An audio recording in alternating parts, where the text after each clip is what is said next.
So hello students, welcome back to CBSE and NCERT solution. This is Basuraj, your biology master teacher.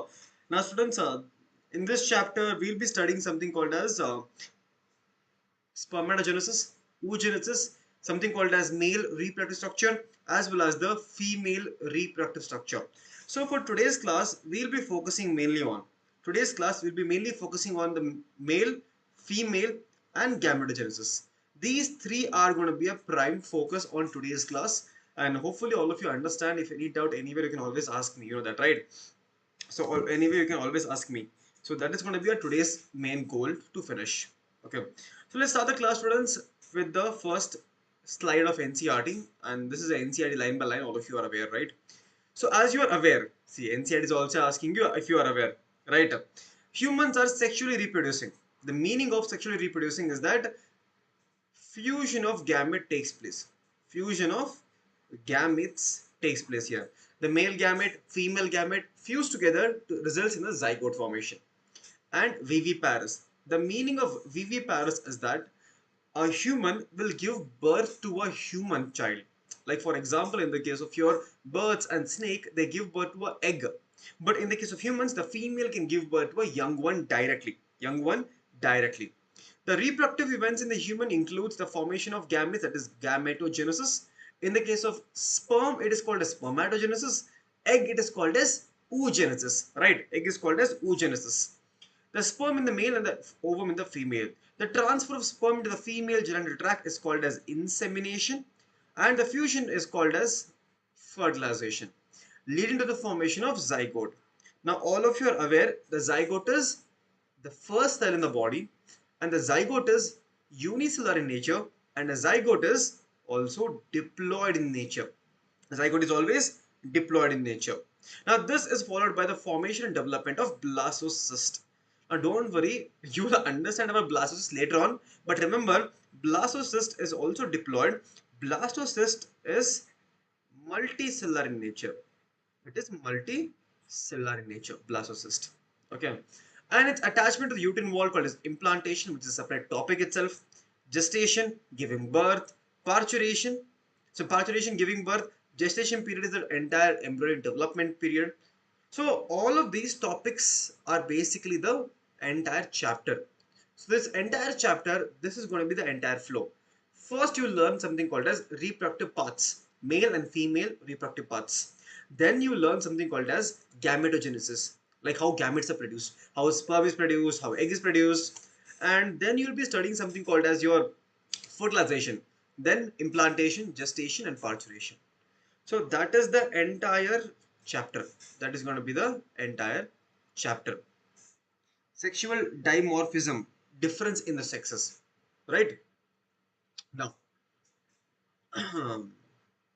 let's start with the male reproductive structure. Now, let me tell you, students, every male reproductive or female reproductive structure, it can be broadly classified into two categories. Every single reproductive structure can be broadly classified into two categories. We have something called as the sex organ, primary sex organ, as well as the secondary sex organ. Secondary sex organ.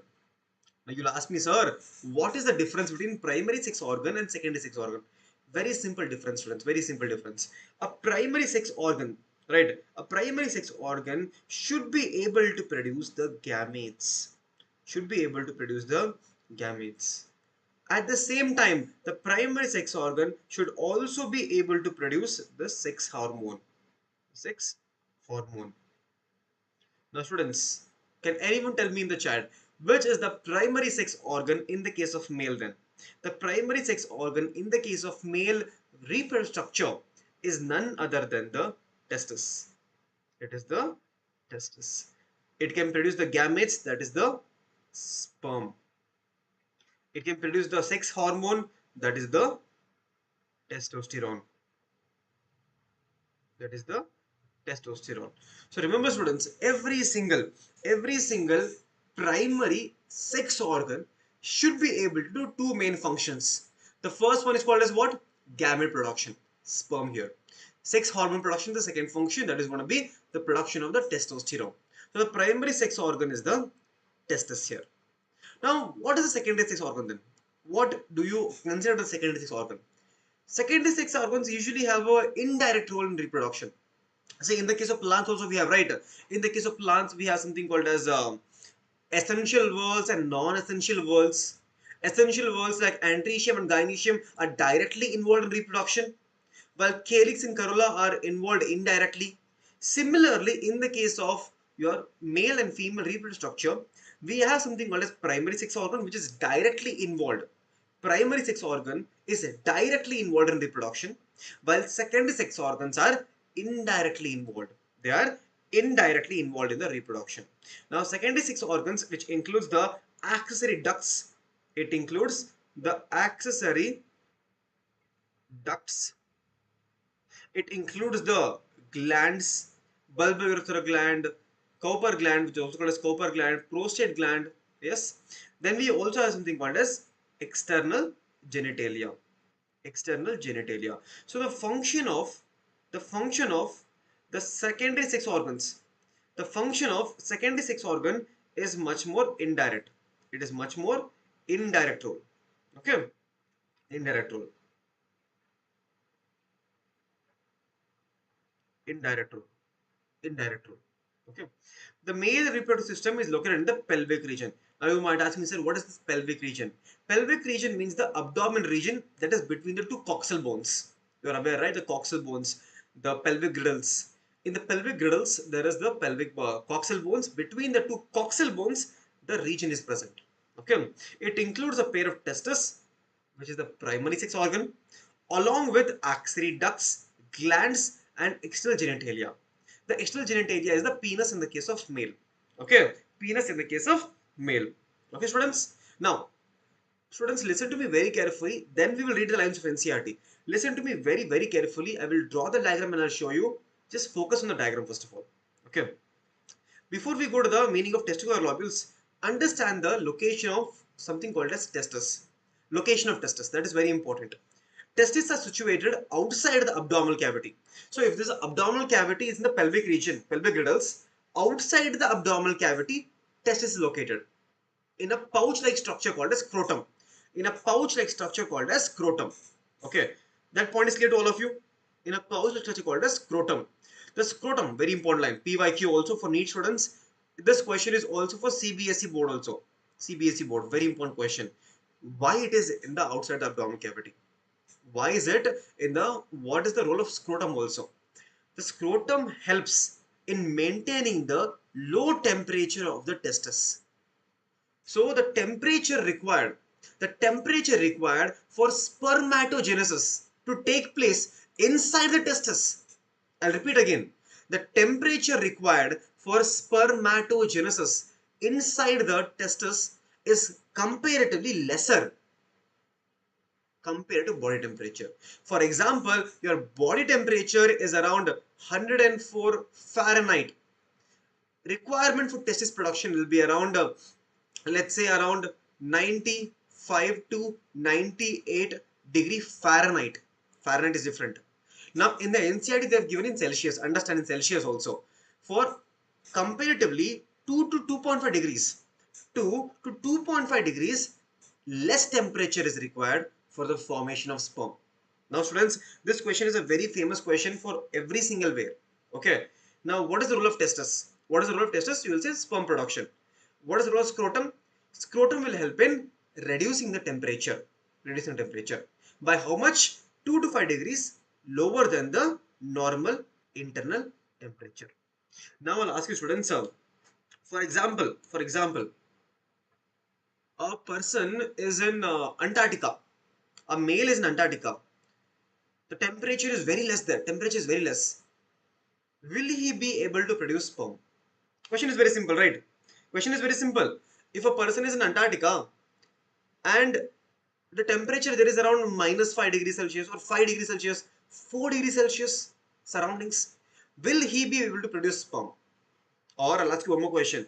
If a person is in the Sahara desert or Thar desert or Gobi desert, any desert, okay, since the temperature around is very high, will he be able to produce sperm? Yes or no? Everyone in the chat tell me, yes or no? Will he be able to produce sperm? The answer should be yes. Now you'll ask me, sir, why is it yes, sir? Why yes and why not no? Because humans have something called as self-regulation of internal temperature.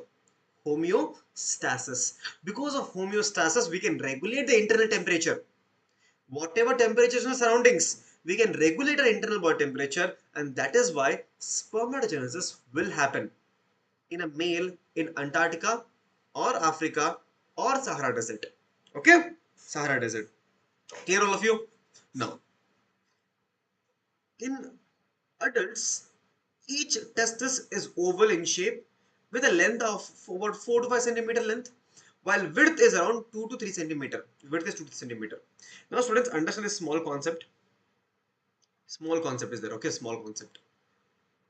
Inside the testis, inside the testis, inside anatomy, inside the testis, there are around 250 compartments. There are 250 compartments inside the testis. Inside the testis, if you look inside the testis, there are 250 compartments. And the name of this 250 compartment is called as testicular lobule. It is called as testicular lobule. Space. We didn't use space only. Inside the testis, there is something called as 250 compartments are there. They are called as testicular lobules. They are called as testicular lobules. Now, students, understand. Inside each testicular lobule now, inside each testicular lobule, there is something called as 1 to 3 highly 1 to 3 highly coiled structure. That structure is called as your seminiferous tubule. Seminiferous tubule. Seminiferous tubule. So understand, students, understand very simple concept. Okay. There is a big room. There is a big house. Imagine there is a big house. Inside that big house, there are 250 rooms. In the big house, in the big house, there are 250 rooms. And inside each room, there is 1 to 3 windows. So inside testis, there are 250 compartments. And inside each compartment, there is 1 to 3 highly coiled structure called as seminiferous tubule. Understanding all of you? Understanding all of you? So there is something called as there is a big room that is called as testis. Inside the testis there is 250 compartments, and compartment is called as what? Testicular lobule. And inside each testicular lobule, there is 1 to 3 highly coiled structure called as seminiferous tubule. Seminiferous tubule. Okay. The testis is covered by a dense covering. Each testis is about 250 compartments called as testicular lobules. Testicular lobules. Each lobule contains 1 to 3 highly coiled seminiferous tubule. Seminiferous tubule. So if I ask you a question, where do you find seminiferous tubule? You will tell me, sir, inside the testicular lobule. Seminiferous tubule is found where? Inside the testicular lobule. Now you might ask me, sir, what is happening inside seminiferous tubule now? What is happening here now? Now, if you want to know the actual location of sperm production, that is answer to that question is seminiferous tubule. Why? Because in which sperms are produced. So if you get a question, students, if you get a question, where are sperm produced? The answer should be inside the seminiferous tubule. Inside the seminiferous tubule, the sperm production occurs. Clear all of you? Clear? The sperm production happens where? Inside the seminiferous tubule. Clear? Now I will show you one. Quickly shoot it out. Shoot it out also. I'm looking at the chat. Now students understand. Okay. This right here. This right here is a testis. This here is a testis here.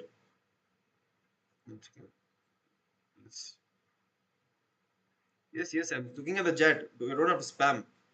I will answer your doubts. Don't worry. Okay, don't worry. Now, for example, this is a seminiferous tubule. It is a seminiferous tubule. Okay, this is a seminiferous tubule. Now, if you look at inside the seminiferous tubule, if you look at inside the seminiferous tubule, there are two types of cells. Okay, there are two types of cells here inside.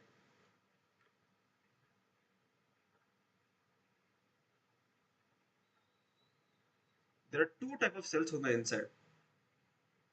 So inner lining inside the seminiferous tubule, right? Inside the seminiferous tubule, there are two types of cells. Okay, the first cell, student, this one, can you see this one?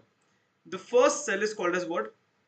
The first cell right here is called as male germ cell. Male germ cell. This is called as male germ cell. This one right here. The other name for male germ cell is also called as nurse cell. Nurse cell. Now you might ask me, sir, what is the function of this? Its function is it provides nutrition. It provides nutrition, and main function of male germ cell. One second. Oh, we went somewhere wrong. One second. Male labeling we did wrong. 1 second. We will call this as male germ cell. 1 second. 1 second, students. Labeling a little bit here and there. Now, this is the male germ cell. Small one is the male germ cell. Sorry. Male germ cell. Which is also called as spermatogonia. 1 second. Spermatogonia. Okay. This undergoes meiosis. Undergoes meiosis. Okay. Meiosis, or it can undergo something called as spermatogenesis. It can undergo meiosis or spermatogenesis to produce the sperm. To produce the sperm. Male germ cell is diploid. Sperm is going to be haploid. And meiosis is the reason for it. Okay, meiosis is the reason for it. The other cell, student, this one. This one is called as Sertoli cell. Sertoli cell. Also called as nurse cell here. Nurse cell. Nurse cell. The main function of this nurse cell, student, the main function of this nurse cell is it provides nutrition. It provides nutrition. Also, a main involvement is in spermiogenesis. Meiogenesis.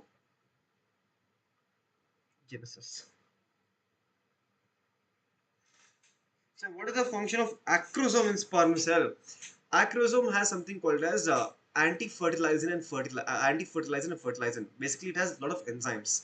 So, what actually does happen is when the sperm comes in contact with the egg, right? So immediately they don't join, right? So there is something called as anti-fertilizing there, and it also has a lot of enzymes. The enzymes help in the penetration of the sperm into the egg. Okay, that is the function of acrosome, cap-like structure. Don't worry about all that. Okay, now understand this. Understand this. Oh, happy birthday! Happy birthday! Happy birthday! Happy birthday! Okay, so understand, students. Inside the seminiferous tubule, there are two type of cells. First one is called as what? Sertoli cell or nurse cell, which provides nutrition. Nurse cell no, provides nutrition. Okay. The other type of cell is called as male germ cell. Male germ cell, also called as spermatogonia. This spermatogonia undergoes meiosis or spermatogenesis to produce the sperm eventually. To produce the sperm eventually. Okay. Now this particular nurse cell main function in spermiogenesis. See, there is difference. Spermatogenesis is different and spermiogenesis is different. Two different things. I'll tell you later on. Okay. So this is undergoing helping in spermiogenesis. Okay, spermiogenesis. Clear all of you? Now, let's read what is given here. Let's read what is given here. Okay. One second, students. Let me see the chat. Chat is only not seen. I don't know why. Okay. See this. Each seminiferous tubule is lined on its inside by two types of cells. How many cells? Two type of cells on the inside. This is inside. Okay. What is outside? Outside we only have blood vessels. Blood vessels on the outside. Blood vessels on the outside. Okay. First one is called as what? Male germ cell, also called as spermatogonia. Male germ cell or spermatogonia. The other one is called as what? Sertoli cell. Here, Sertoli cell. The male germ cell undergoes meiotic division, undergoes meiosis, finally leading to the formation of sperm formation. So it produces sperm. While Sertoli cell provides nutrition, it provides nutrition to the germ cell. The region outside the seminiferous tubule, students, this one, can you see here? This region right here, students, this region right here, the outside region. The outside region is called as interstitial space. What do we call, students? Hmm. Hmm. It is called as what? It is called as interstitial space, friends. It's called as interstitial space. It is called as what? Interstitial space. Now, students, in this interstitial space, right, outside part, it is called as interstitial space, right? In this interstitial space, there is something called as interstitial cell. Interstitial space has something called as interstitial cell. Understand concept?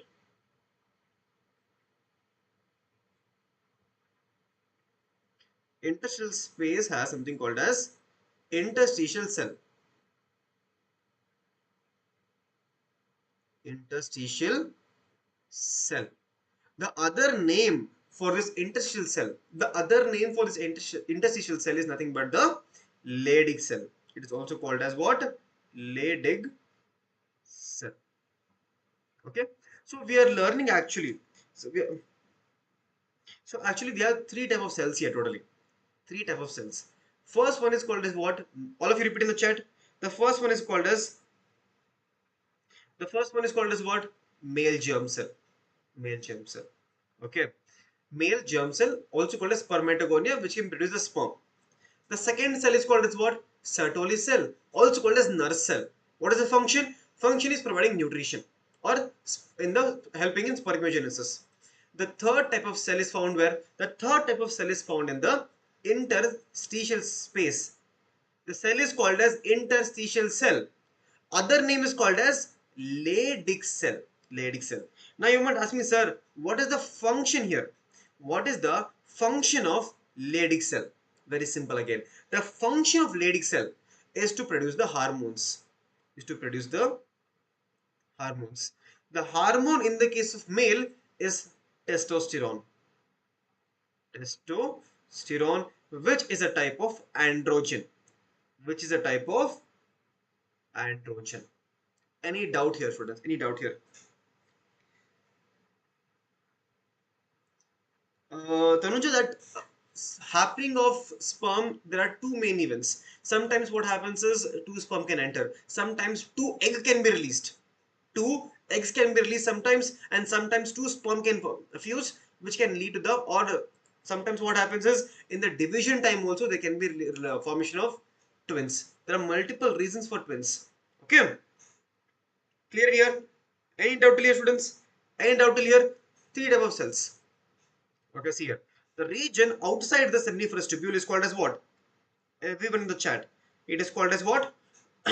Interstitial space and contains small blood vessels, and interstitial cell, also called as Leydig cell. Also called as Leydig cell. Leydig cell synthesize testicular hormone called as androgen. Androgen example is testosterone. Is the example. Beautiful. And we also have something called as other immunologically competent cells. What is the meaning of this, students? What is the meaning of immunologically competent cells? Are cells which can take part in immunity? Simple answer, students. It is WBC cells. WBC cells are also present here. Okay. WBC cells are also present here. Easy? Tell me. Easy, right? Tell me easy. NCERT is easy to understand now. NCERT is very easy to understand. Yes.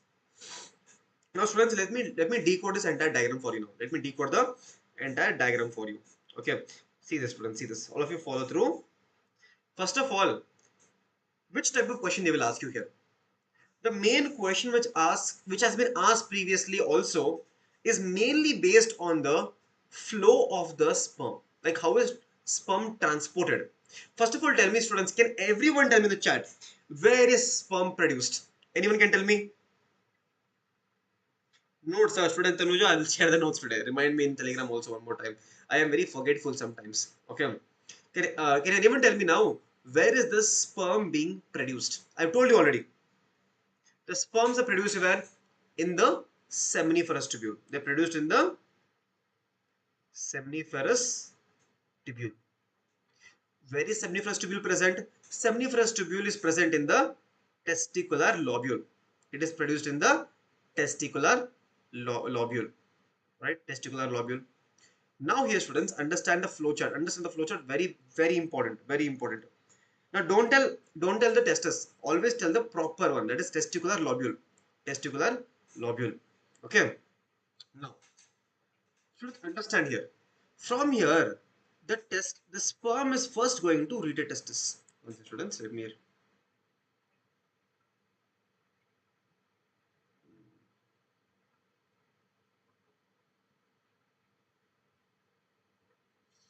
It is going to the read testis first location. From read testis, it is going to vasa efferentia, second spot. From vasa efferentia, it is going to epididymis. Now you might tell me, sir, epididymis is comparatively longer or vas difference comparatively longer. You might think vas difference is longer because it is shown very long here. But remember students, epididymis is the location where it is the longest, because you can see the curling here. Extreme curling can be seen here. Yes, extreme curling can be seen here. Completely coiled it is. Completely coiled. So epididymis is actually the longest part of the duct. Okay. Now always remember students, all the maturation of the sperm. The sperm is completely matured by it reaches the epididymis. Okay, epididymis. From epididymis it goes to vasa difference. Vas difference. Now you can see vas difference is looping over the urinary bladder and it is joining at this point. Can you see this point right here? It is joining it here.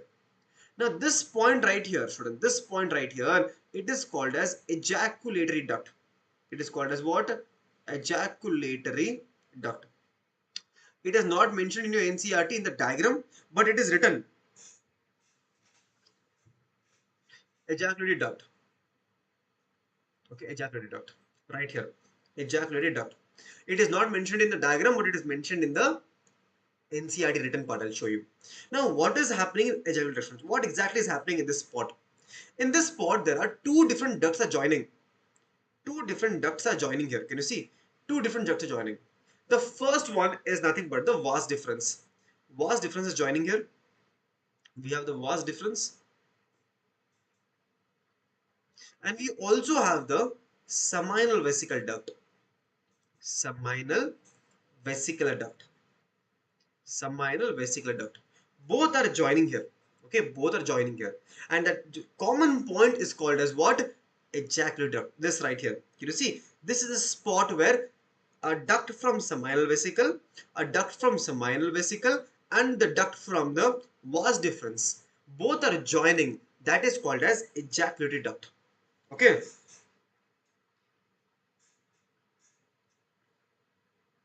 It's blue light glasses. It is blue light and also powered. Now you might wonder, sir, why don't you wear it in normal classes? Because normal classes, I can't see close things. Right? I can't see something very close. Right? Very close it is. So I can't see that 0.5 or something or 0.25 power is there. Okay? Two things are there. Now students, there are multiple type of ducts here also. Can you see here? In the case of male reproductive structure, there are three main ducts. First one is seminal vesicle.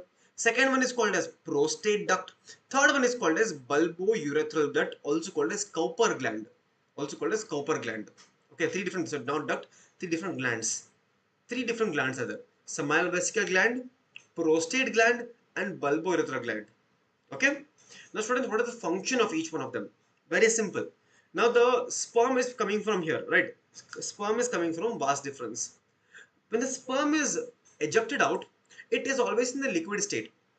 The seminal, we call it seminal plasma. The seminal plasma is given by these glands. Seminal plasma, seminal plasma is produced by the glands. It is produced by the glands, seminal plasma. Now you might ask me, sir, what is present inside seminal plasma now?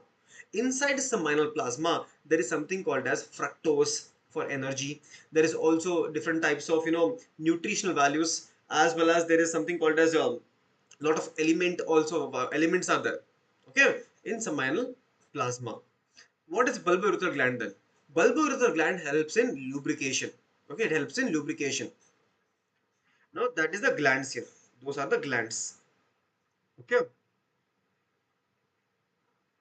Now students, the sperm is finally traveling down. The sperm is finally traveling down here. Now you might see some this pink color thing here. This is called as erectile tissues. They are called as what? Erectile tissues, which help in erection of the penis. Okay. Now once the sperm reaches here, it is ejaculated out. Now you might ask me, sir, is there a common point for release of sperm and release of urine? Yes. In the case of male, it is called as urogenital tract. It is called as what? Urogenital tract. Urogenital tract. Okay. Urogenital tract. The release of sperm as well as the release of the urine is happening in the same tract. Okay. Urogenital tract. Now this foreskin is the loose skin covering the penis, and there is something called as glans penis, which is the swollen end of the penis. Swollen end of the penis. Okay, glans penis. The opening is also called as urethral meatus. Opening is called as what? Urethral meatus. Understanding all of you? Now you will understand better when I read the lines of NCERT. See this magic now. You see. Understand. You have understood the diagram. Now read the lines of NCERT. You will get more clear. The male sex axillary ducts includes rete testis, vasa efferentia, epididymis, and vas deferens. Four main ducts. First one is what? The first one is called as rete testis. Can you see here? The seminiferous tubule of testis open into vas efferentia through rete testis. So rete testis is coming first. Then we have vasa efferentia. Second is vasa efferentia. Okay. The vasa efferentia leaves the testis and open into epididymis. Third one, located along the posterior surface of each testis. Epididymis leads to vas deferens. Fourth position, fourth location. That ascends to the abdomen and loops over the urinary bladder. Here, see here, diagram you see. Vas deferens is ascending upwards. Vas deferens is ascending upwards and it is looping over the urinary bladder. Clear all of you? Clear all of you? See now. Next line you see. Very important line of NCERT. It receives a duct. Which one? Vas deferens is receiving a duct now. It receives a duct from seminal vesicle and open into urethra as ejaculatory duct. Did we learn that? Did we learn that here? So ejaculatory duct basically has the vas deferens and seminal vesicle. Two ducts are coming together, that is called as ejaculatory duct. It is opening into urethra. It is opening into the urethra here. Urethra. This is the urethra. Right here, urethra. Middle part. Okay. Urethra. Now, these ducts store and transport sperm from the testis to the outside through the urethra.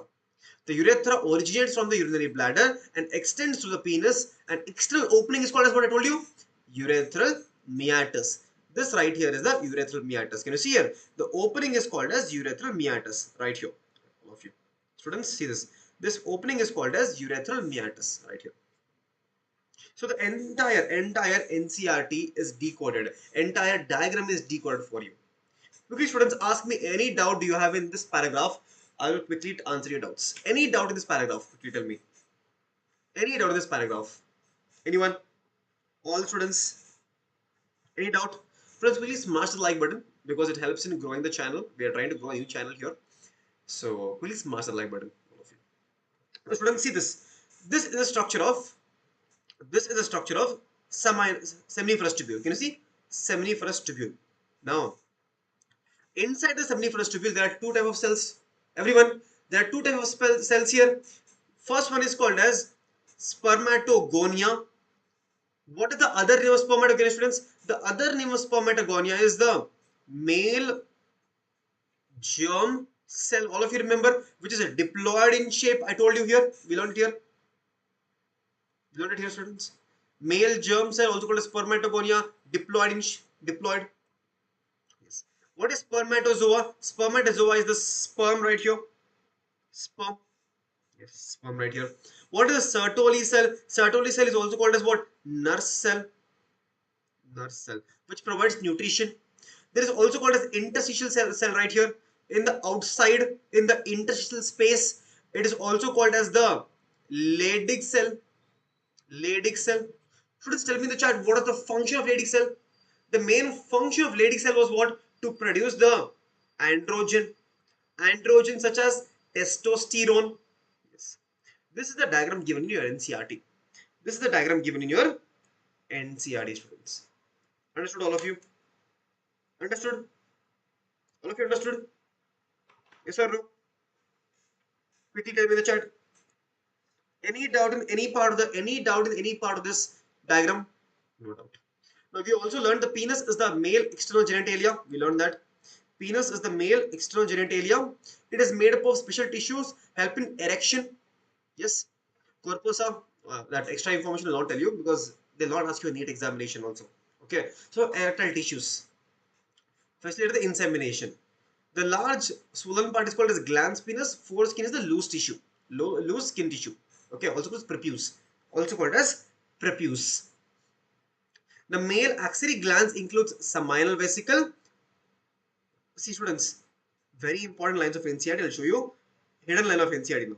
Okay, very smartly NCERT will play with your life. It says here a paired seminal vesicle. So can I tell seminal vesicle is present as pair? Pair.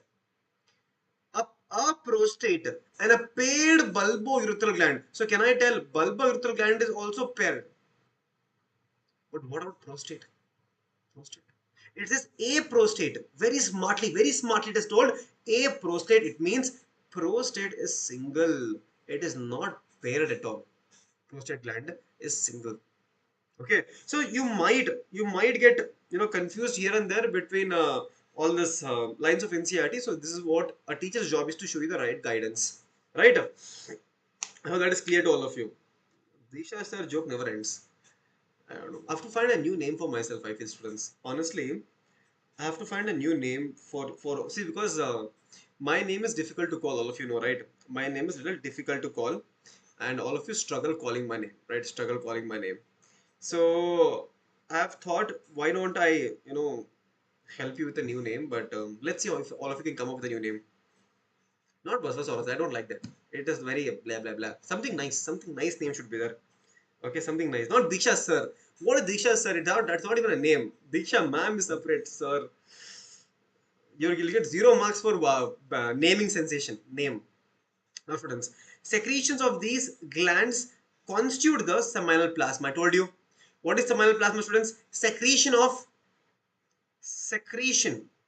secretion of the seminal vesicle plus prostate plus the prostate plus the bulbourethral gland.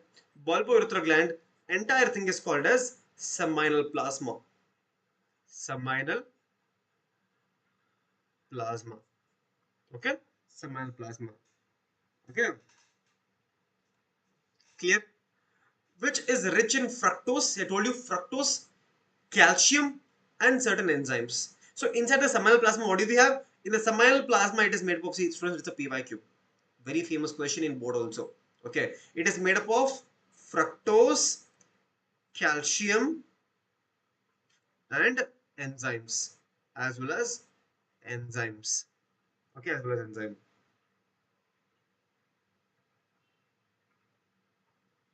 Okay, the secretions of bulbourethral gland also help in lubrication of penis. I told you already, it helps in lubrication. So students, all of these small points, right, that is very important. Okay, now with that, male reproductive structure is over, done. Okay, done. Now we will start something called as the female reproductive structure. Ready, all of you? Tell me in the chat. Ready? All of you understanding, right? It's a very, students, this is one of the easiest chapters in your entire class 11th and 12th. If you take class 11th and 12th, the easiest chapter is human reproduction, right? Easiest chapter is human reproduction. Now students, again, the female reproductive system can be broadly classified into two categories, right? Here also we have something called as primary sex organ, primary sex organ as well as the secondary sex organ. Secondary sex organ. Can anyone tell me the difference? Can anyone tell me the difference, students, quickly? Every single primary sex organ, students, every single primary sex organ needs to be able to produce the gametes. Yes or no? Needs to be able to produce gametes. It needs to be able to produce also the sex hormone. Sex hormone. That is the criteria for a primary sex organ. See, in the case of male also, when we did a classification, we learned that testis is a male reproductive structure, gametes, sex hormone. Same thing also we will learn in the case of your female reproductive system here. Same thing, same thing. Okay, same thing. Now students, tell me, what is the gamete called as? Can anyone tell me? Not a big rocket science question, but gamete is basically the egg here, egg or ovum. Egg or the ovum is the gamete, right? Egg or the ovum is the gamete here. What about the hormone? The hormone here is two hormones. All of you know, estrogen, and also progesterone. Also the progesterone. Yes, progesterone. Clear? Primary sex organ. So, which is the primary sex organ here? The primary sex organ in the case of the female reproductive system is none other than the ovaries. It is the ovaries. Clear? So, this is a very important concept to understand. So, primary sex organ should be able to produce the gametes, egg here, and sex hormone is estrogen and progesterone. Ovaries is the primary sex organ. So, if that is the primary sex organ, what is the secondary sex organ then? Can anyone tell me? Secondary sex organ has an indirect role always. Here we have the oviduct. Oviduct. We also have the uterus. We have the cervix and vagina. And also the external genitalia and mammary glands. Breast. So all of the following are called as the secondary sex organs here. Clear, all of you? No nuts. I have always. You can see here. Always. There is kaju, there is badam. Always I keep snacks with me. Always make sure you keep some snacks when you're studying also. But don't end up eating all the snacks. Don't end up eating all the snacks at one go. Otherwise, you'll not study only. Okay, it has to be there. It is always good to have some. But don't keep chips and all. Please don't keep chips and chocolates. Trans fat. Trans fat. Okay. Now, students, with that being said, let's read the lines of NCERT now. Okay. The female reproductive system consists of a pair of ovaries. See, very important. A pair. It says pair of ovaries. So there are two ovaries. Along with a pair of oviduct, also called as fallopian tube, two are there. It just says uterus. Means single uterus. Cervix, single. Vagina, single. External genitalia is also single. And all of this is located where? Location is called as again the pelvic region. Pelvic region is the location. And tell me, students, which between the two bones do you find the pelvic region? Pelvic region is found between the two coxal bones in the pelvic girdles. Locomotion chapter, you know, right? All gone over your head, no? All going over your head. All of you remember, right? Locomotion chapter. Locomotion and movement. Zoology chapter. Yes, class 11th. So pelvic girdles, between the two pelvic girdles, we find the entire structure, the female reproductive structure. Okay. Common student, Bhumi Ray. Welcome to biology class. I don't know. And I've seen this. I've seen this always again. Human reproduction chapter. All art students, science students, or who study, computer science, non-bio students. Everyone wants to study this chapter. Okay. So yeah, commerce student. Nice. Okay. Now, these parts of the system, along with a pair, see again, pair of mammary glands are integrated structurally and functionally to support the process of ovulation, release of ovum, fertilization, pregnancy, child birth and child care. Birth and child care. Okay. I forgot to get my water, friends. I forgot to get my water. Okay, we will finish the female reproductive structure, then I'll go get my water. Okay. Okay. And the funny part is I have one, two, three, four, five. Five water bottles, all are empty. Oh God. Okay. Now ovaries are primary. See, I told you They are the primary female sex organ. Primary. Why? Because they can produce gametes. They can also produce the hormone that produce the female gamete, ovum, and several steroidal hormones. Ovarian hormones such as your progesterone and estrogen. Ovaries are located in the each one on the each side of the lower abdomen. One on the lower abdomen. Okay.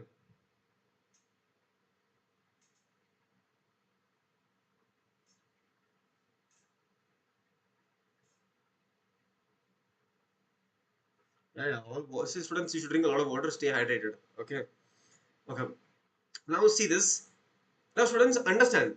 I will teach you very simply the structure of ovary. Very simple diagram. Just follow through. If you don't understand anywhere, quickly ask me. The structure of inside the ovary, how it is. Okay. Enter. Okay. See this. Understand. Very simple concept. Very simple concept. Very simple concept. Okay. This is this ovary. Okay. This is a section of ovary. A section of an ovary has two main parts. How many parts, students? It has two main parts. Can you see? The outer part is called as epithelium. The outer part is called as what? Epithelium. Epithelium is the outer part. The inner part is called as stroma, ovarian stroma. You see this? This is called as ovarian gap, ovarian stroma. This is called as ovarian stroma on the inside. Okay, inside. But let me show one second, friends. Inner part is called as stroma. One second. This is stroma on the periphery. The inner part is called as inner medulla. Only 7 are watching via because this is a new channel. New channel. Things will take time. Trust the process. Right? Inner medulla. It is called as inner medulla. Okay, it is called as inner medulla. Now, what exactly happens here? Epithelium, obviously protection on the outside, protection. What about inner medulla? Inner medulla consists of blood vessels. It has something called as lymph vessels, and it also has something called as nerves. Also has something called as nerves. Inner medulla. Okay, inner medulla. Now, what about the ovarian stroma? The entire ovarian stroma. In the entire ovarian stroma, it is made up of your loose connective tissue. It is made up of loose connective tissue, the ovarian stroma. The inner medulla. Then what do you call this actual part, students? What do you call this part? This, the entire periphery. The entire periphery has a separate name. The entire periphery is called as outer cortex. Outer cortex. Now, what is present in outer cortex? In outer cortex, we have the ovarian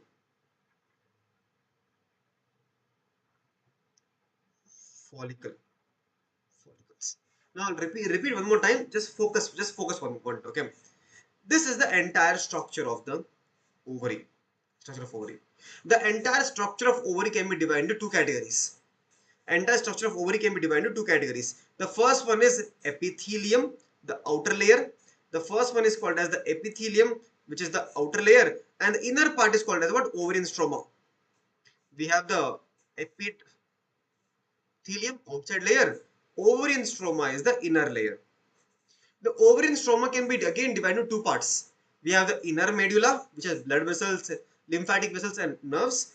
Outer part is called as outer cortex. Outer cortex, where we see the development of ovarian follicles. Now, what is ovarian follicle? Students, follicles, primary follicle, secondary follicles, tertiary follicle, Graafian follicle. All that is produced in the periphery. Hmm. Hmm. Clear? This outer part is called as what? Outer part is called as outer cortex, called as ovarian follicles, in which primary follicle, secondary follicle, tertiary follicle, quaternary follicle, Graafian follicle, everything is produced on the outside. This is epithelium. We have the inner medulla. Any doubt here? Will you ask me? Any doubt here? Any doubt here? Will you ask me? First we have the outer epithelium, outer covering. Middle part is called as ovarian stroma. Ovarian stroma is divided into two parts, that is outer cortex, inner medulla. That's all. Okay. See, each ovary is covered by a thin epithelium which is encloses the ovarian stroma. Ovarian stroma on the inside. The stroma is divided into two categories: peripheral cortex, also called as your outer cortex, and inner medulla. And inner medulla. Simple. Okay.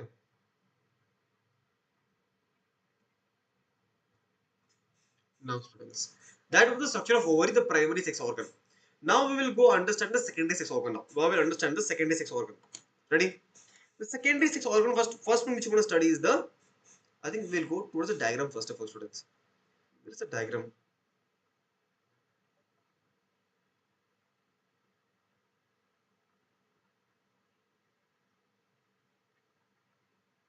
Oh, the diagram is missing.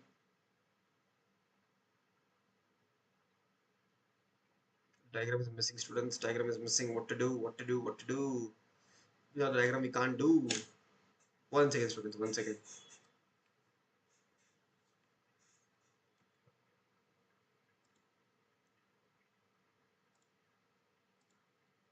1 second, students.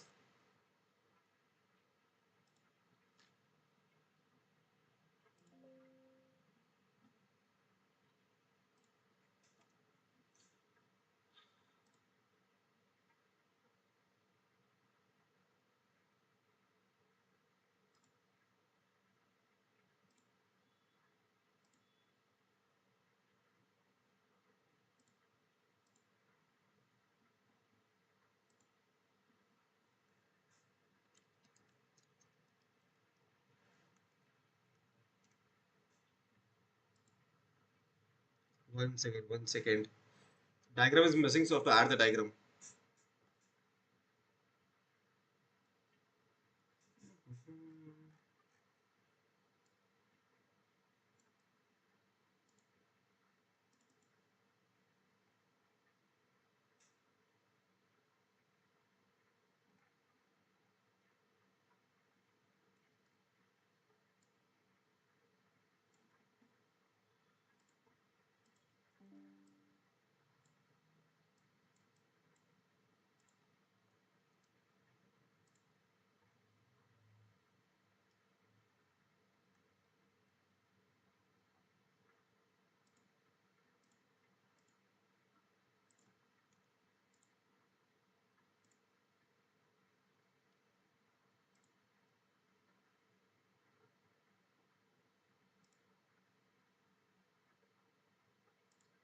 Yeah, perfect.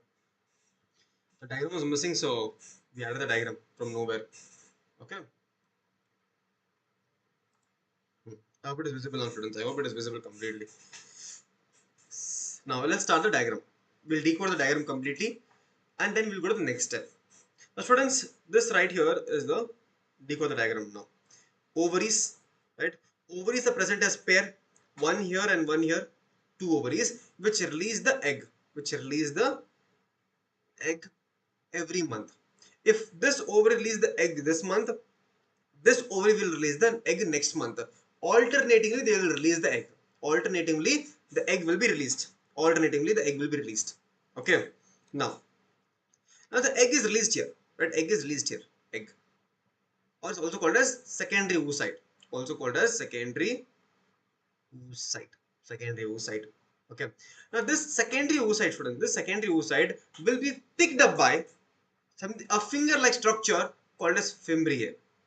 It is a finger-like structure called as fimbriae. So fimbriae will help what? Fimbriae will help in picking up the secondary oocyte or the egg.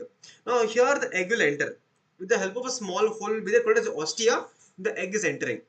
Now egg will enter to a much more a funnel-like structure. Can you see? It's a funnel-like structure. So infundibulum is a funnel-like structure. So it will first enter the funnel-like structure. Now egg will start to move up. That is called as ampullar region. Ampulla. Now ampullar region is a much more wider region.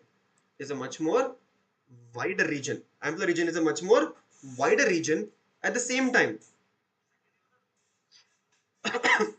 At the same time, the fertilization of the sperm and the egg happens in the ampulla region.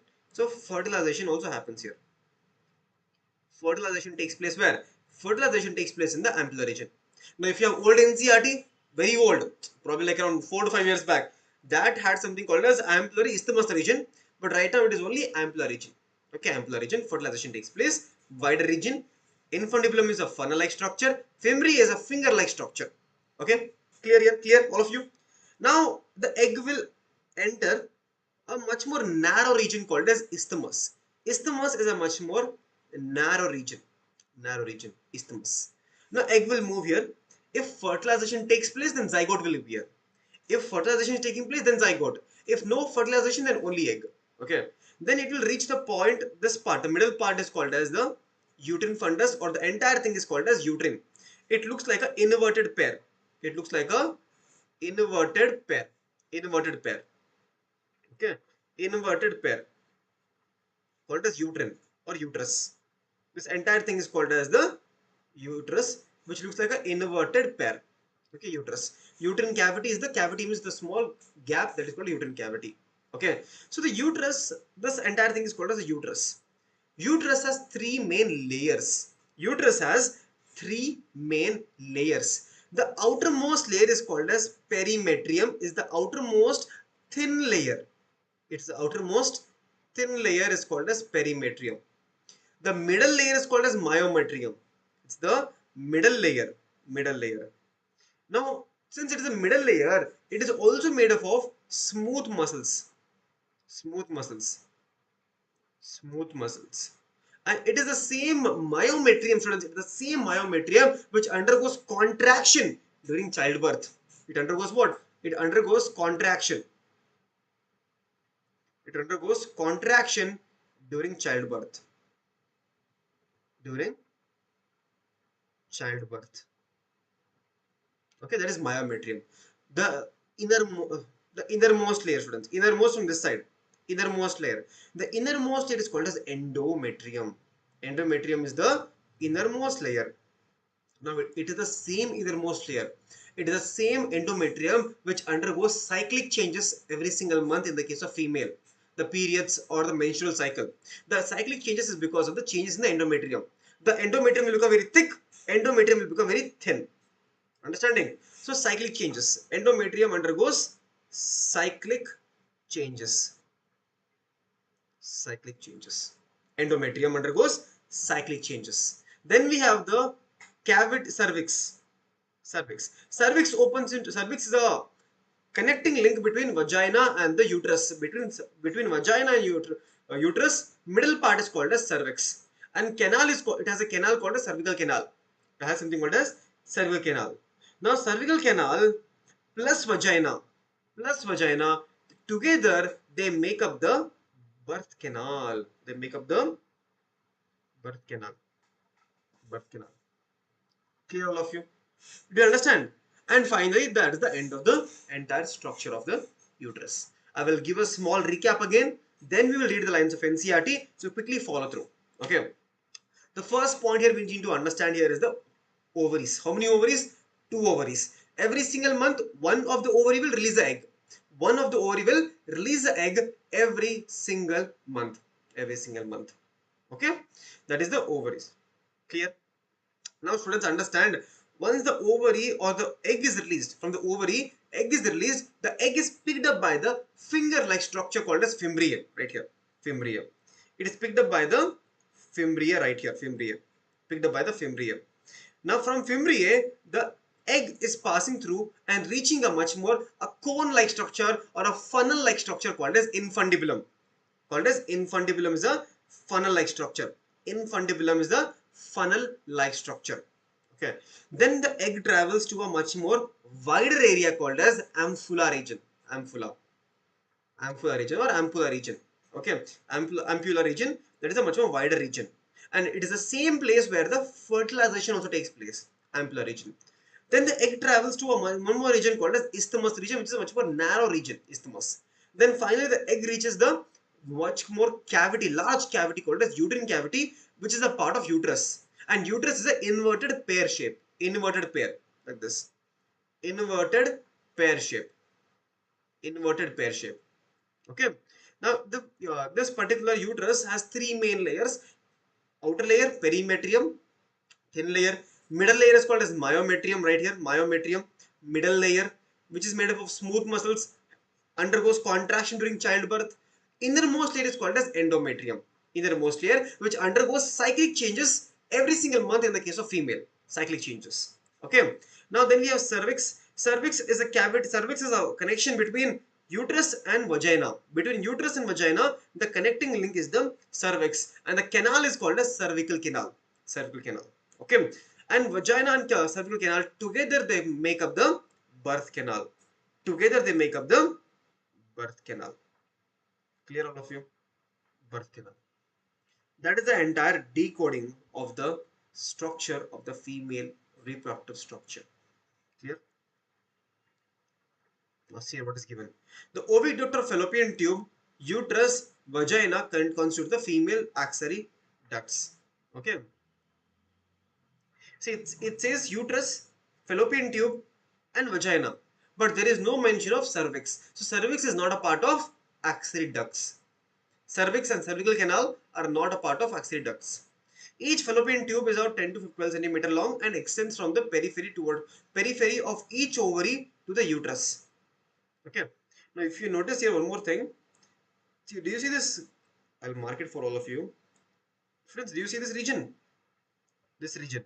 This region is called as ligaments. Ligaments, mesovarium ligaments. The ligaments help in holding the ovary into the uterine wall. Into the uterine wall. Okay. Ligaments.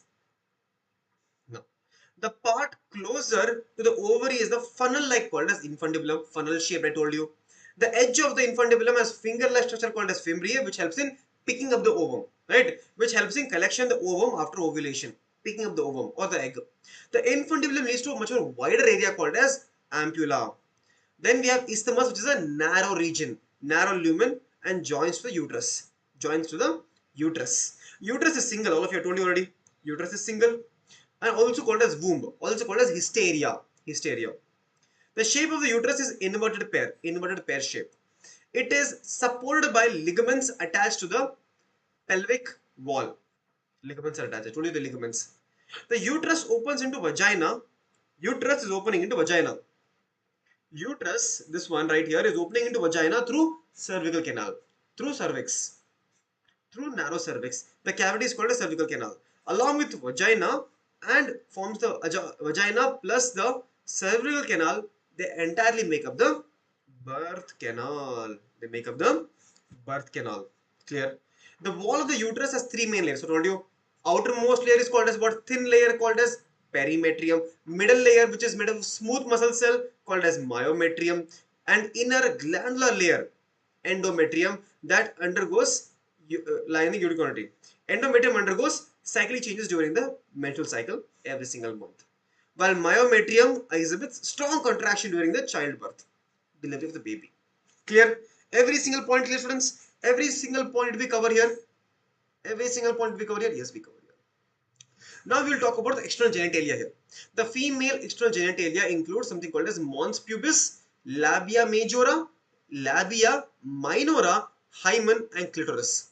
All the following structures. Okay. Mons pubis is the cushion of fat tissue covered by skin and pubic hair. Covered by skin and pubic hair. That is the mons pubis from the outside. Mons pubis. Labia majora are the fleshy foldings of the tissue which extends down the pons from the pons pubis. From the pons pubis, we have the labia majora, flappy tissues, surrounding the vaginal opening. Labia minora are the paired folds of the tissues under the labia majora. So we have labia majora. Below that, we have labia minora. Outside, we have cushy tissue that is called as mons pubis, is the cushy tissue. Okay, cushy tissue on the outside, mons pubis, labia majora on the inside. Coming down, we have labia minora. Okay, the opening of vagina is often covered by a partially membrane called as hymen. The clitoris is a tiny finger-like structure which is very sensitive because it has a lot of nerve endings. Okay, which lies at the upper junction of the two labia minora. So upper junction of the two labia minora, we have the clitoris. Okay, above the urethral opening. The hymen is often torn during the first coitus. Not always. Sometimes. Okay. Often it can be broken during sudden fall also. Even a joint or insertion of vaginal tampon also it can help make sure the hymen can be broken that time. So sexual experience does not equate to hymen layer. Remember that. The active participation in some sports like horseback riding, cycling, and everything. In some women, the hymen persists even after the coitus. That is the sex. Even after sex, the hymen will be there. Okay. In fact, the presence or absence of hymen is not a reliable indicator of virginity or sexual experience. Does not indicate. Okay. Now this is the structure of the entire mammary glands. Now here you can see the pectoral discs. Can you see students here? Pectoral disc. I'm from Bangalore. Bangalore. Okay. Here can you see the can you see the muscles with the ribs, pectoral discs? Ribs are here. Then there is the fat tissue here. That is adipose tissue. Mammary lobes, alveoli. Now, students, I will tell you a small flow chart. Learn the flow chart, which how it travels, how the milk is traveling, and you will get the entire concept. So, before we understand how the milk has been traveled, you need to understand that where is the milk produced, right? Where is the milk produced? Understand, students. A functional mammary gland is a characteristic of all female mammals. Now, tell me, is there an exception to this? Is there any exception? No. There is no exception at all. Every single mammal has mammary glands. That is the main reason. That is the main reason, such as platypus. All of you know platypus, right? Platypus has multiple features with respect to reptiles or other kingdom, other different organisms, other different phylum, right? Why is it placed under mammals then? Why? Because it has mammary glands. The mammary glands are paired structure breasts that contain glandular tissues and variable amount of fat. And variable amount of fat is also there. Okay. Now, the glandular tissue of each breast is divided into 15, 20 mammary lobes. Okay. So, glandular tissue, glandular tissue, right, of each breast is divided into 15 to 20 mammary lobes. 15 to 20 mammary lobes. 15 to 20 mammary lobes containing clusters of cells called as alveoli. So it has something called as alveoli. Inside the mammary lobes there is something called as alveoli. Okay, alveoli.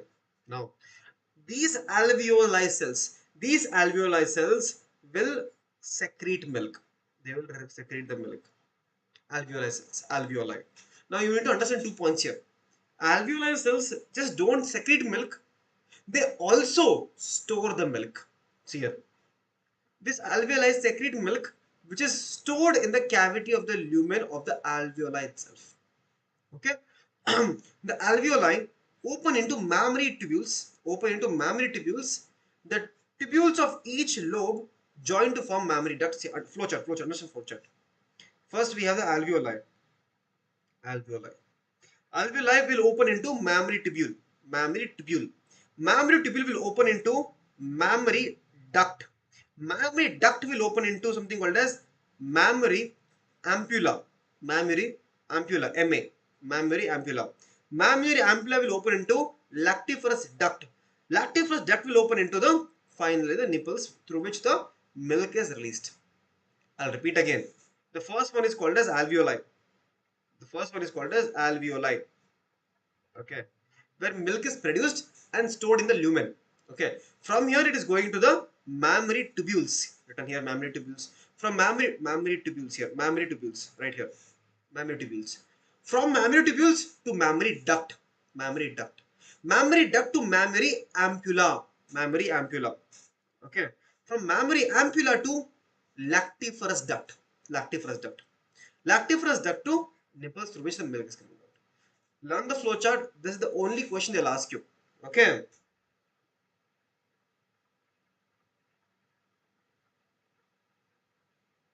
Clear all of you?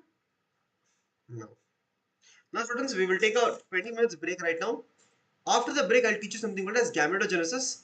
Today we'll be talking only about, the entire gametogenesis. That is, we'll be talking about spermatogenesis today. That's all. Okay. So let's do 20 minutes break. I will see all of you exactly at 6:40. I'll see you at 7 p.m. students. Class resume at 7.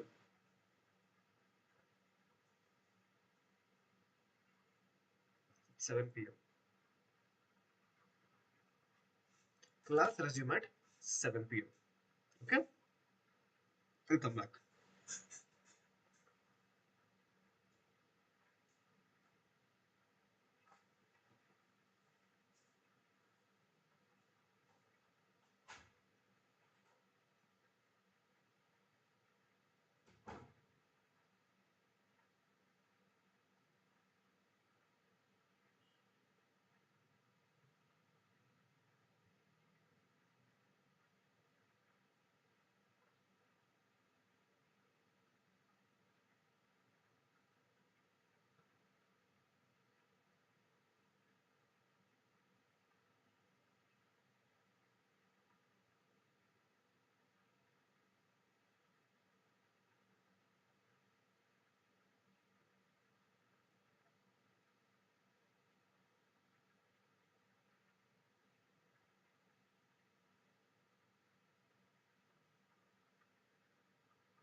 Students, welcome back.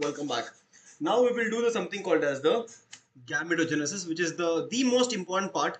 So I would advise everyone to open a book and keep and write down what I tell and write down with me.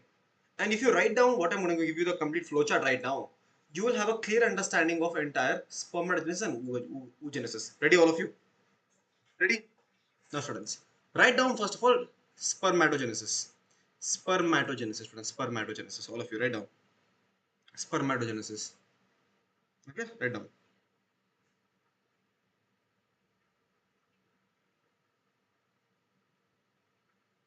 Spermatogenesis. Write down, students. All of you. Is the chat lagging, students? Is it visible properly? Is it properly visible, or let me just check the chat? Is my board visible? Yes or no? Can you tell me? Am I properly visible? Yes or no?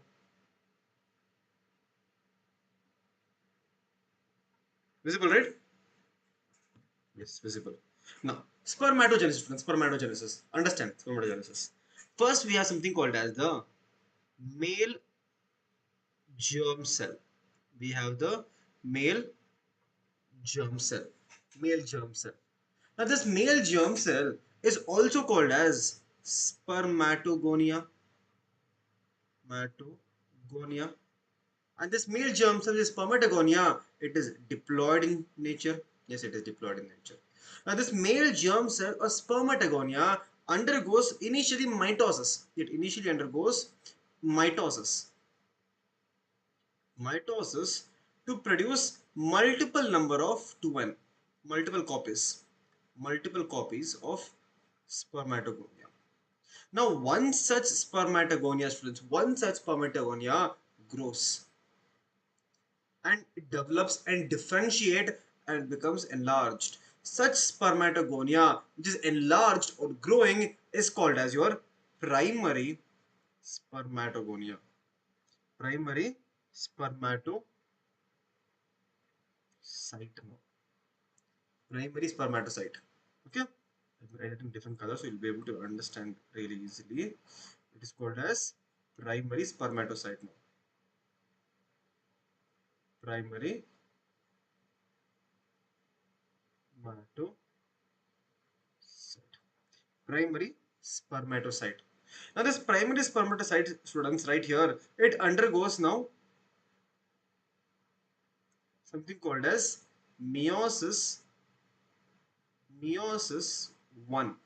See, all of you know meiosis there 2, meiosis 1, meiosis 2. So it goes meiosis 1. When it undergoes meiosis 1, it produces two cells. Two cells. Both are haploid. This is 22 plus X. This is 22 plus Y. These two cells are called as secondary. They're called as what? They're called as secondary spermatocyte. Spermatocyte. Secondary spermatocyte. Secondary spermatocyte. Now this secondary spermatocyte secondary spermatocyte also undergoes meiosis 2. It undergoes what? Meiosis 2. For example, I'll write this side, students. I will write this side now. Understand? We'll write from here. It is undergoing meiosis 2. Undergoing meiosis 2. Once the secondary spermatocyte undergoes meiosis 2, it produces 4 haploid cells. 4 haploid cells.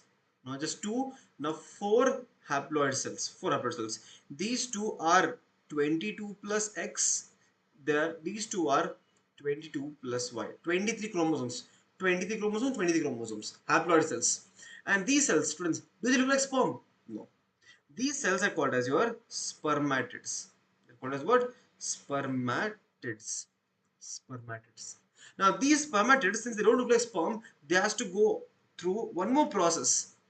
One more process called as spermiogenesis. Spermiogenesis. Clear? Spermiogenesis. They have to undergo something called as spermiogenesis. Clear, all of you? Spermiogenesis. When they undergo spermiogenesis, remember, nurse cell helps in spermiogenesis. They end up producing the four haploid, four haploid sperms. What are they? They are the sperms, also called as spermatozoa. Spermatozoa. Now these sperms are not released as such. Their head of the sperm will be embedded in the Sertoli cell. Head is embedded in the Sertoli cell. Their head is embedded in the Sertoli cell. Head is embedded, embedded in Sertoli cell. Sertoli cell. Now, whenever there is requirement, they are released from the Sertoli cell. Whenever there is requirement, they are released. They are released from the Sertoli cell. The release of sperm, the release of sperm from the Sertoli cell is called as spermiation. Last step is called as spermiation. It is called as what? Spermiation. The chat not, students, is it visible or not? Keep checking the chat. Understood, all of you? Understood? Understood? So what is first happening? First we have spermatogenesis. Yes. We have the male germ cell, also called as spermatogonia, which is diploid in number. This undergoes mitosis to produce four diploid cells. Mitosis, there is no change in ploidy. No change in ploidy. Right? Now this grows, and that is called as primary spermatocyte. It's called a primary spermatocyte. Now this primary spermatocyte undergoes meiosis 1. Meiosis 1. Two meiosis. Meiosis 1, meiosis 2 are there. Right? This undergoes meiosis 1. When it undergoes meiosis 1, it produces something called as secondary spermatocyte. Secondary spermatocyte. Now this secondary spermatocyte is haploid with 23 chromosomes. 23 chromosomes, 23 chromosomes. Separate. Now it undergoes meiosis 2. Undergoes meiosis 2. When it undergoes meiosis 2, it produces four haploid cells. Four haploid cells. Two are 22 plus X, two are 22 plus Y. And they are called as what? Spermatids. They are called as spermatids right here. Now, do they look like sperm? They don't look like sperm. They do not look like sperm at all. They do not look like sperm. So, they have to undergo a process called as spermiogenesis. Spermiogenesis. Once spermatids undergo spermiogenesis, they produce the sperm. Also called as spermatozoa. Also called as what? Spermatozoa. Now, this spermatozoa head is embedded inside the Sertoli cell. Inside the Sertoli cell. And once they are released from the Sertoli cell, the process of releasing is called as spermiation. Spermiation. Clear, all of you? The process is called as spermiation. I hope this is clear to all of you. Okay. This is the entire process of spermatogenesis. Entire process of spermatogenesis. Clear, all of you? Clear? Yes. Let's see what is given in NCERT now. Gametogenesis. Gametogenesis. The primary sex organ, the testis in the male and ovaries in the female, produce the gamete. That is why they are called as primary sex organs. That is, sperms and ovum respectively by the process called as gametogenesis. In testis, immature male germ cell also called as spermatogonia, produces the sperm by spermatogenesis. By spermatogenesis produces all the sperm. Spermatogenesis. That begins at the puberty. Starts at the puberty. Okay. Spermatogenesis starts at the puberty. Very important line of NCERT. Okay. Starts at the puberty. The spermatogonia present at the inside the wall of the seminiferous tubule multiplies by mitotic division. Mitotic. And increase in number. First it is mitotic, then meiotic. Mitotic. Initially it is mitotic. Can you see here? Initially it is undergoing mitosis first. Mitosis right here. Okay. Each spermatogonium is diploid. We've read that. Yes, it is diploid in nature. It is diploid in nature. Right. And contains 46 chromosomes. Some of the spermatogonia are called as primary spermatocyte. This is the primary spermatocyte. Primary spermatocyte undergoes what? It undergoes meiosis 1. It undergoes meiosis 1. Yes. Periodically undergoing meiosis. A primary spermatocyte completes the first meiotic division, reduction division, leading to the formation of two equal haploid cells called as secondary spermatocyte. So after the first meiosis, we have the secondary spermatocyte. We have the secondary spermatocyte. Rakesh, I'm telling you the entire thing. Okay, we get the secondary spermatocyte. Okay, now the secondary spermatocyte, which has only 23 chromosomes. I told you that haploid in nature, 23 chromosomes, 23 chromosomes. Okay, 23 chromosomes. The secondary spermatocyte undergoes second meiotic division to produce four equal haploid spermatids. Can you see here, students? See here, it is undergoing meiosis 2 to produce 1, 2, 3, 4, four different haploid spermatotids. Spermatids. That's all. Spermatids. Now, this spermatid, student, spermatids are transformed into spermatozoa. Spermatids are transformed into spermatozoa or sperm. Process is called as what? Spermiogenesis. By process called as spermiogenesis. Then, after spermiogenesis, the sperm head is embedded in the Sertoli cell and finally released from the spemniferous tubule by process called as spermiation. Release of sperm is called as what? Spermiation. That is the end product.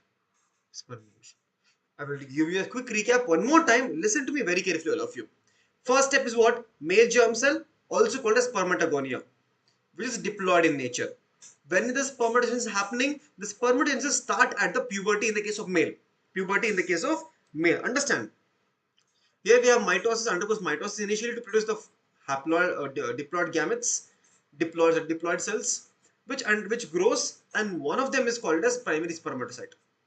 Now this primary spermatocyte undergoes meiosis 1 to produce secondary spermatocyte, which is haploid in nature, 23 chromosomes.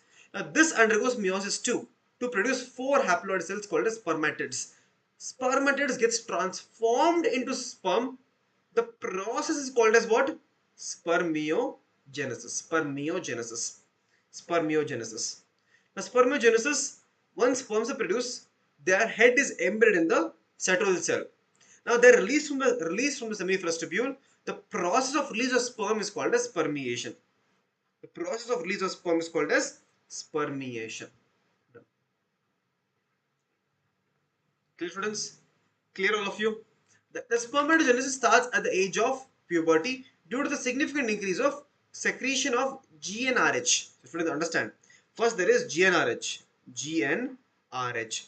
Gonadotropin releasing hormone. It acts on something called as anterior pituitary. It acts on anterior pituitary. Anterior pituitary acts on FSH and LH. And LH. Okay, FSH and LH.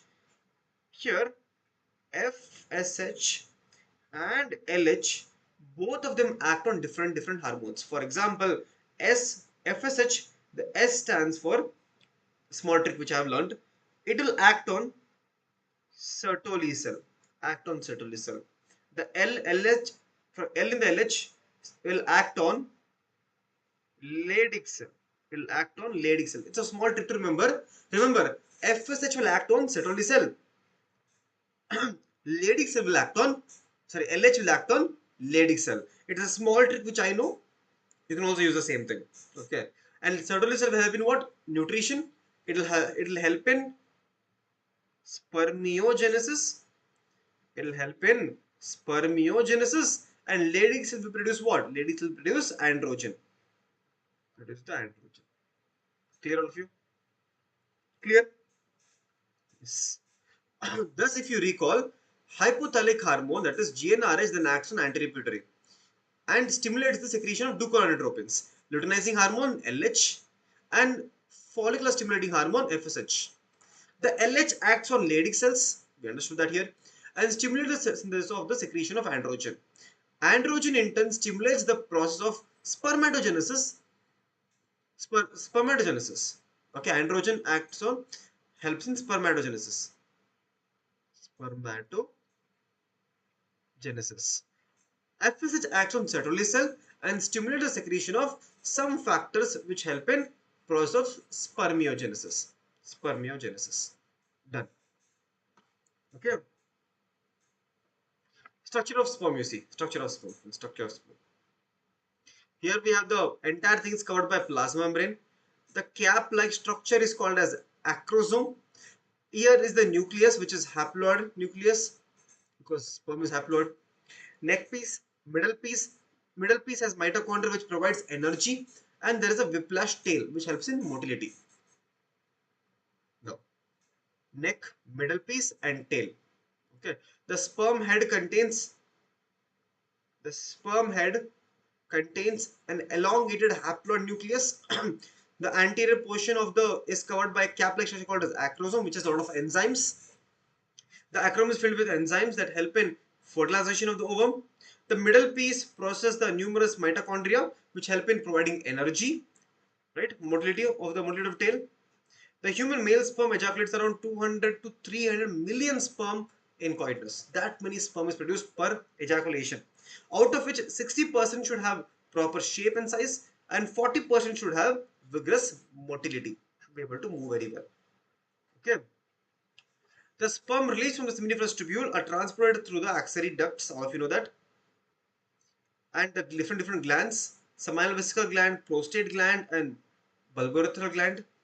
The seminal plasma, the SP plus sperm together, seminal plasma plus the sperm together, they make up something called as semen. Semen. Okay. The functions of this male axillary glands and ducts and glands are maintained by the testicular hormone, that is androgen. Androgen helps in maintaining the sex organs. That is secondary sex organs. Okay, secondary sex organs, that is glands and ducts. Okay, glands and ducts. Now, students, let's understand oogenesis. Ready, all of you? Ready, oogenesis? Ready for oogenesis, students? Let me see the chat one more time. I feel you're ready. Can we start oogenesis now, students? Again, I will write down the entire thing. So please write down with me. Oogenesis. Okay, oogenesis.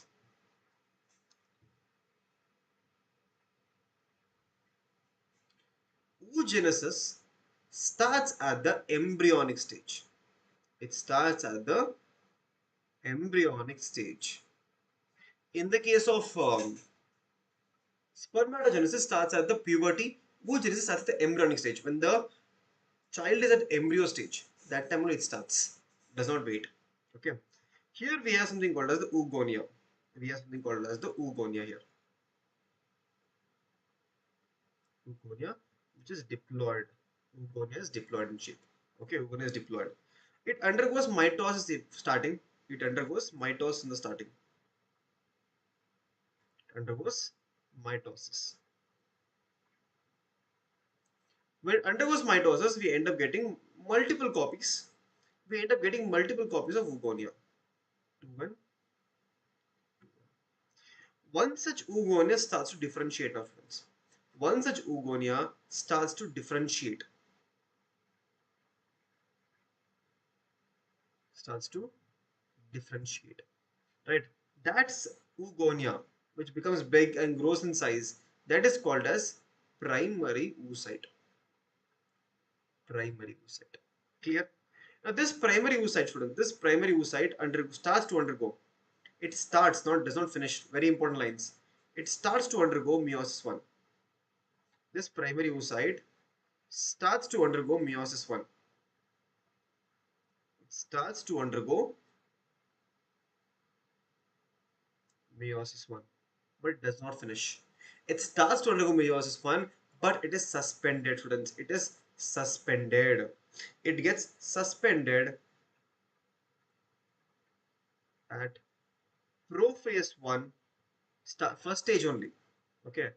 Prophase 1 at diplotin stage. At diplotin stage, it is suspended now. It is completely suspended. Okay. It starts meiosis 1, but it is suspended at meiosis 1. Okay. Now, all of this until the suspending, right? This entire thing is happening at the embryonic stage. Embryonic stage itself. When the egg is in the embryo stage, it is still happening. Embryo stage, developmental stage, it is happening. Female child. Okay. Now, after this, we have the birth of the child. Then there is childhood. The female child will grow. And once the female child reaches the puberty, students, once the female child reaches the puberty, this meiosis 1, this meiosis 1 is finally completed at puberty. This meiosis 1, which started at the embryonic stage, this meiosis 1, which had started at the embryonic stage, is finally completed. It is finally completed now. At when? At the puberty stage, it is finally completed. And when it is completed, it will result in two different cells. The first cell is called as the big cell, called as secondary oocyte. Secondary oocyte.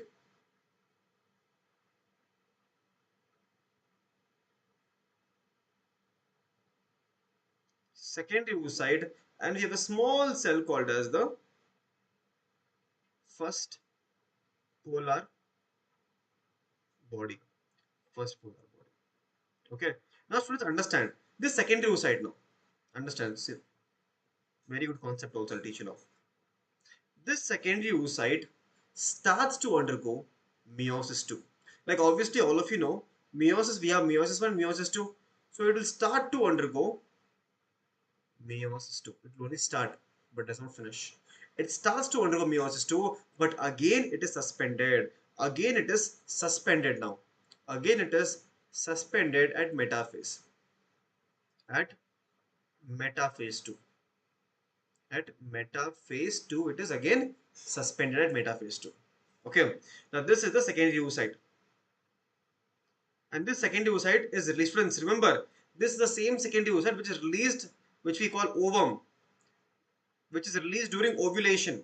Remember, ovulation. The same secondary oocyte. At puberty, it is released. At puberty, it is released. Secondary oocyte is released at puberty.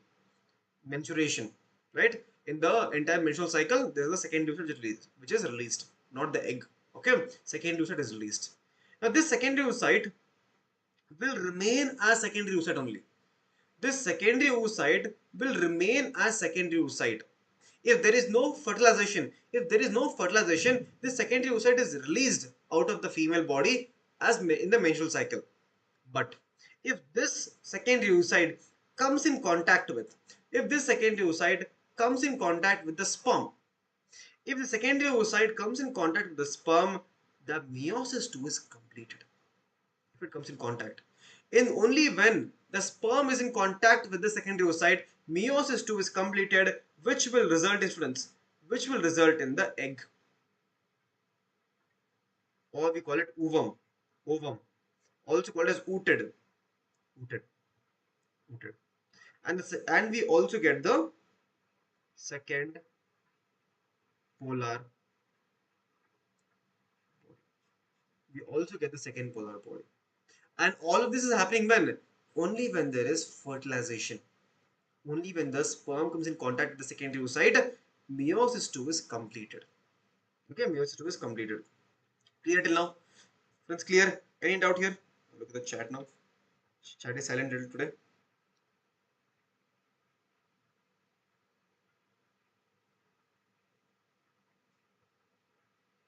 Clear?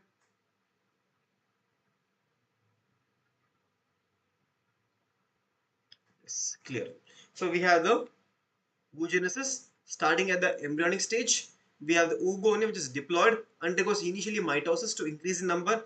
One such oogonia differentiates, which makes up the primary oocyte. Primary oocyte.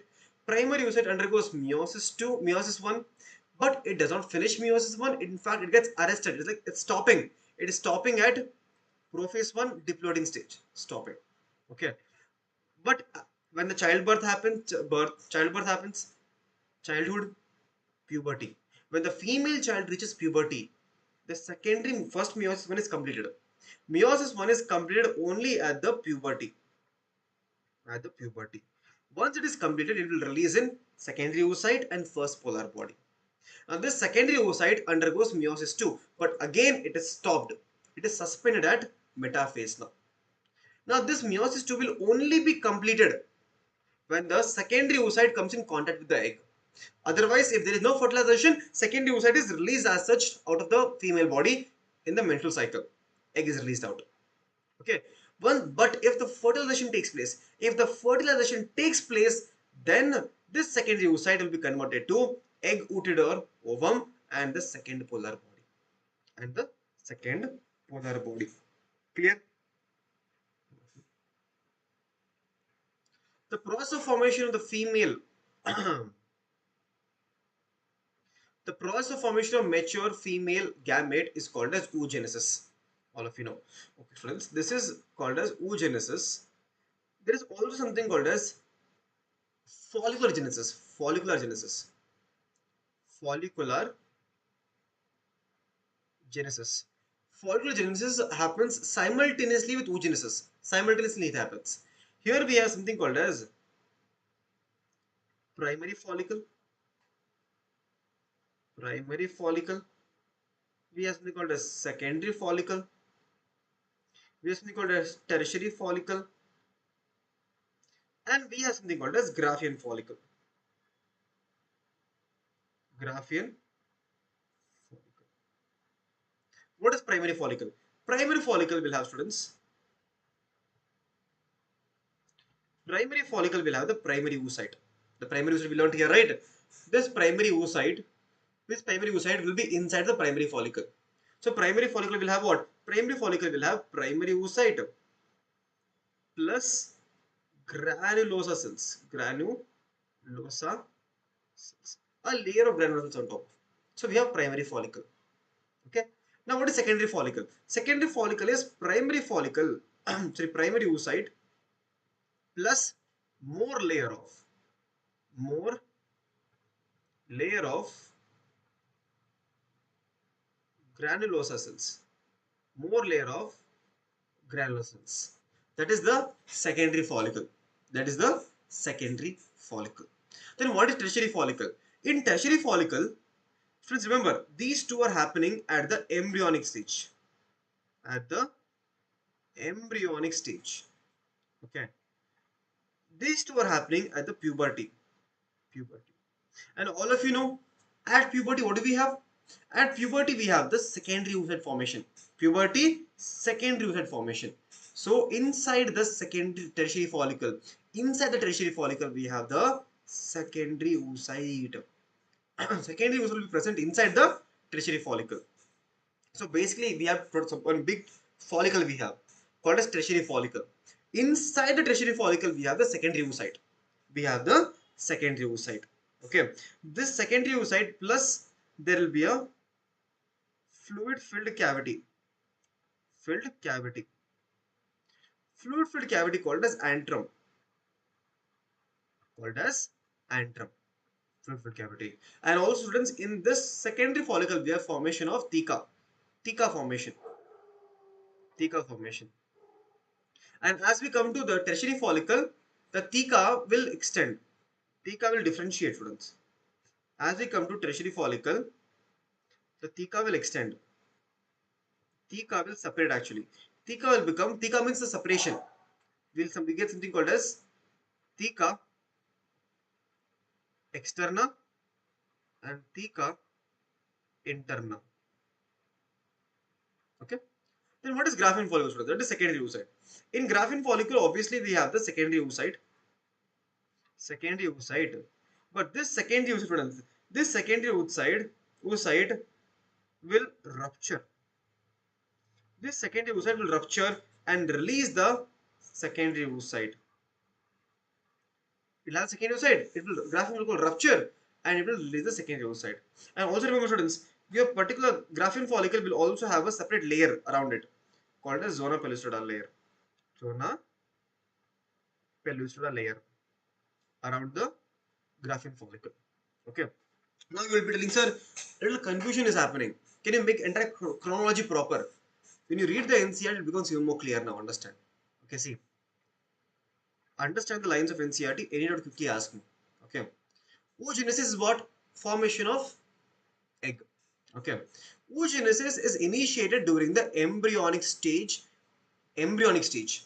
When a couple of million gametes, that is oogonia, are formed within each fetal ovary.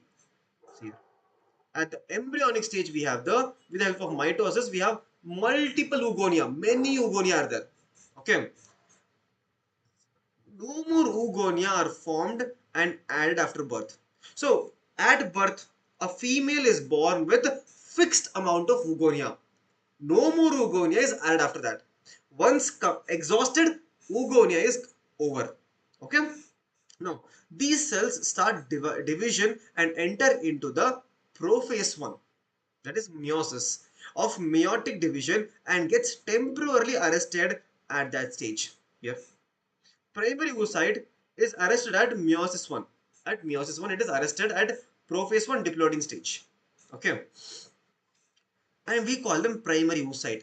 Each primary oocyte then gets surrounded by a layer of granular cells and we call it primary follicle. So what is primary follicle? Primary oocyte plus granular cells. Okay. A large number of these follicles degenerate. Primary follicle degenerate during the phase from birth to puberty. From birth to puberty, primary follicle is getting over. Therefore, at puberty, only 60,000 to 80,000 primary follicles are left in each ovary. Okay, left in each ovary. How many? 60,000 to 80,000 of them left in each ovary. Only that's all is left of primary follicle. Primary follicle. Remember that primary follicle. The primary follicle gets surrounded by a more layer of granular cells and new theca, and we call it secondary follicle. I told you here. So primary follicle will become secondary follicle with more layer of granular cells plus theca formation. That is layer. Okay. Now friends, the secondary follicle soon transforms into tertiary follicle, which is characterized by the fluid filled cavity called as antrum. Okay, the theca layer is organized into the inner theca, interna, and outer theca called as theca externa. Okay, theca layer, two different theca layer. We learned it here. Theca externa and theca interna. Check third tertiary follicle. Now it is important to draw your attention that at this stage, the primary oocyte within the tertiary follicle grows in size and completes the first meiotic division. So students, you tell me, inside the tertiary follicle, we had the primary oocyte first. Now it is finishing the first meiotic division. What do we get? If when the primary oocyte, it is finishing the first meiotic division, what do we get? Secondary oocyte. Primary oocyte is finishing the first meiotic division. What do we get? Secondary oocyte. Secondary oocyte. That is why I wrote in tertiary follicle, primary oocyte is getting converted to secondary oocyte. Where? In tertiary follicle. Okay. So tertiary follicle grows in size. So primary oocyte within the tertiary follicle. Primary oocyte within the tertiary follicle grows in size and completes the first meiotic division. It is an unequal division resulting in the formation of large haploid secondary oocyte and tiny first polar body. All this happening where? All of this happening. Friends, this right here is happening. This right here is happening in the tertiary follicle. In the tertiary follicle. Okay, tertiary follicle. Class 10 soon. Don't worry. Class 10th, not now. Class 10th in English, right? We will start. Don't worry. We will start. There is already Vedantu 9th and 10th, right? Vedantu 9th and 10th already has 10th class. So, yeah. Now, the secondary oocyte retains the bulk of the nutrient-rich cytoplasm of the primary oocyte. Secondary oocyte retaining. Okay. Now, at present, we do not know certain about this. The tertiary follicle further changes into graphene follicle. The secondary oocyte forms a new membrane called as zona pellucida layer. Secondary oocyte is forming a new layer called as zona pellucida layer now. Okay. The secondary oocyte within the graphene follicle is forming the zona pellucida layer. Zona pellucida layer. Secondary oocyte. Okay. The graphene follicle now ruptures and releases the ovum from the ovary by a process called as ovulation. With the help of ovulation, the egg is also released out. See, here we have something called as, here we have the primary follicle, which has the primary oocyte, then a secondary follicle, which has formation of theca. Here can you see? Tertiary follicle showing the fluid filled cavity called as antrum. Graphene follicle which is rupturing, releasing the ovum. Releasing the ovum or ooted. Okay. Then we also have the corpus luteum, which is the can you see this all this degenerating part? This gets converted to corpus luteum. Corpus luteum, which is producing progesterone in the menstrual cycle later on. Don't worry about that. Students, so with that, today's class is over.